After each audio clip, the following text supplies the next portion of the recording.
नमस्कार छात्रों। सर्वप्रथम कक्षा 8वीं में आप सभी का स्वागत है। छात्रों, हमारी मातृभूमि, हमारी जन्मभूमि है भारत माता।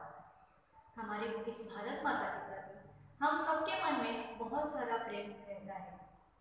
ये जो हमारे मन में आदर है और प्रेम है, वो हम हर दिन प्रकट करते हैं जब हम पाठशाला की शुरुआत हमारी राष्ट्रगीत और प्रतिज्ञा बोलकर करते हैं। छात्रों, कहा जाता है कि जननी जन्मभूमि स्वर्ग से महान है। इस भारत माता के प्रति अपना प्रेम और अपना भक्ति भाव प्रकट करने वाली एक कविता है मातृभूमि, ये हम आज पढ़ने जा रहे हैं। इस कविता के कवि है राम प्रसाद बिस्मिल। राम प्रसाद बिस्मिल जी खुद एक महान स्वतंत्रता सेनानी थे। उन्होंने अपने देश की आज़ादी के लिए अपने प्राणों का बलिदान भी दे दिया था। सरफरोशी की तमन्ना अब हमारे दिल में है।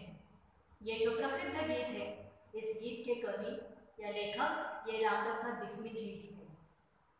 कवि रामप्रसाद बिस्मिल जी ने हे मातृभूमि इस कविता में अपने देश के प्रति अपना प्रेम भाव, अपना भक्ति भाव व्यक्त किया है।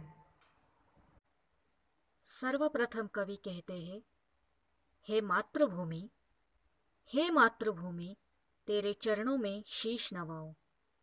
हे मातृभूमि, तेरे चरणों में शीश नवाऊं। मैं भक्ति भेंट अपनी तेरी शरण में लाऊं, तेरी शरण में लाऊं। माथे पे तू हो चंदन, छाती पे तू हो माला। माथे पे तू हो चंदन, छाती पे तू हो माला। जिह्वा पे गीत तू हो मेरा, तेरा ही नाम गाऊं, तेरा ही नाम गाऊं।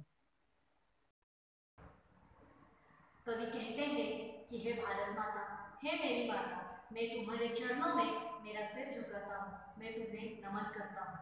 मैं अपनी भक्ति की भेंट तुम्हें अर्पण करना चाहता हूँ। मैं हमेशा से तुम्हारी सेवा में ही रहना चाहता हूँ। दोस्तों, कवि कहते हैं कि उनके मन में देश के प्रति इतना प्रेम भाव है कि हर समय उनके मन में सिर्फ और सिर्फ हमारे भारत माता के ही विचार रहते हैं। हर किसी चीज के संबंध में जब वे विचार करते हैं तो उनके मन में भारत माता के ही विचार आते हैं। कवि कहते हैं कि हे भारत माता, मेरे मस्तक पर तुम्हारा चंदन के रूप में और मेरी छाती पर माला के रूप में सिर्फ तुम और तुम ही विराजमान हो, तुम ही सुशोभित हो। मेरी जीवा पर तुम्हारा ही नाम हमेशा से सजा रहे, यही मैं हमेशा के लिए चाहता हूँ। कविता में आगे कवि कहते हैं, जिससे सपूत उपजे श्री राम कृष्ण जैसे। जिससे सपूत उपजे श्री राम कृष्ण जैसे। उस धूल को मैं तेरी निज शीश पे चढ़ाऊं, निज शीश पे चढ़ाऊं। माई समुद्र जिसकी पदरज को नित्य धोकर। माई समुद्र जिसकी पदरज को नित्य धोकर। करता प्रणाम तुझको मैं वे चरण दबाऊं, मैं वे चरण दबाऊं। बच्चों, हमारी मातृभूमि ने हमेशा से ही श्री राम, श्री कृष्ण इन जैसे सुपुत्रों को जन्म दिया है। कवि स्पष्ट करते हैं कि जिस मिट्टी से ऐसे सपूतों का जन्म हुआ है, उस मिट्टी को, उस धूल को वो हमेशा से अपने सिर पर सजा कर रखना चाहते हैं, चढ़ा कर रखना चाहते हैं। छात्रों, हमारे देश का निचला हिस्सा जो है, उसके 3 दिशाओं में समुद्र फैला हुआ है, ये हम सभी जानते हैं। इसके बारे में कवि कल्पना यह कहती है कि जब मानो ये समुद्र हमारे भारत माता के चरण हमेशा से ले सदैव के लिए उसके चरणों की धूल होता है और उसे प्रणाम करता रहता है। कवि कहते हैं कि हे भारत माता, मैं जिस तरह से मेरी माँ की सेवा करता हूँ, उसी तरह से मैं तुम्हारे इन चरणों को दबाकर तुम्हारी सेवा करता रहना चाहता हूँ। मैं पूरे जीवन में तुम्हारी इसी तरह से सेवा करता रहूँगा। अंत में कवि कहते हैं, सेवा में तेरी माता मैं भेदभाव तजकर। सेवा में तेरी माता मैं भेदभाव तजकर। वह पुण्य नाम तेरा प्रतिदिन सुनूं सुनाऊं, प्रतिदिन सुनूं सुनाऊं।